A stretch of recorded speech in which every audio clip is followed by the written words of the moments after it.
It's a result that has shocked the nation. McAllen, Texas, a place with an 85% Hispanic population and at the heart of what has more often than not been a blue district in recent decades, a Republican mayor has been elected for the first time since the 1990s. Were we surprised? Not necessarily. We get into the issue of, well, he's Republican. But look, fortunately, I think that people realize that with what we've done in the past and what hopefully we can do in the future, it was the right choice.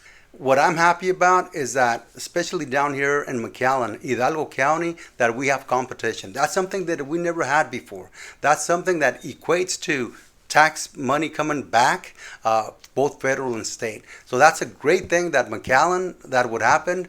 Not just here. I understand it happened in Dallas and it happened in other counties. We're happy about it because competition is good.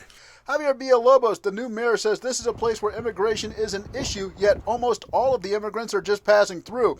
He believes the Hispanic community is showing itself more and more to be very important for the conservative movement. I think what's happening is a lot of Hispanic people, they generally are very conservative, with conservative ideals, but because of, I guess, our grandparents, our parents, it was always kind of, you need to vote Democrat. A Hispanic community is getting more educated, but what's surprising is that even the older community, this past election, they just believed in some of the conservative principles. When we talked about issues of immigration and those type of issues, they started coming. We will make America great again. He believes President Donald Trump had an enormous influence on the voters in McAllen. Whether you like him or not, he did. He did. As a matter of fact, like I was stating, even with the older folks, with the older Hispanic community, it was amazing the support he had.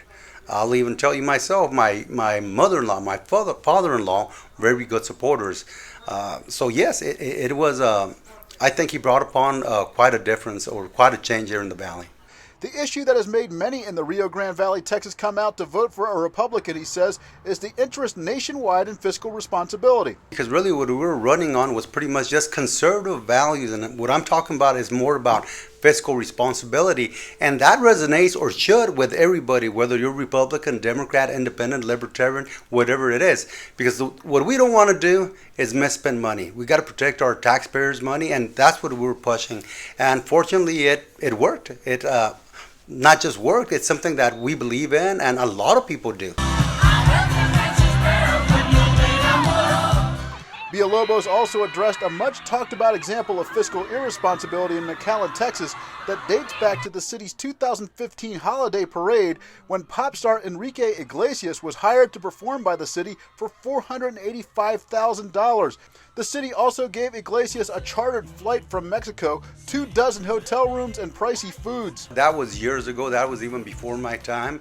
We don't have those issues even with the parade. But yes, that's one example of about being responsible. We always want to bring things for our residents, quality of life issues, but we got to be careful. Paying that much for entertainment might be a little iffy. He believes Texas is being solidified as the national political powerhouse. You know what? I think it kind of has always been, but of course, there's different things that have been happening, and you know, a lot of people moving from California to Texas, from different states to Texas, and with them, they bring different ideals, and if we mesh them all together, I think it's starting to blend. Frank McCaffrey reporting for Americans for Limited Government Foundation.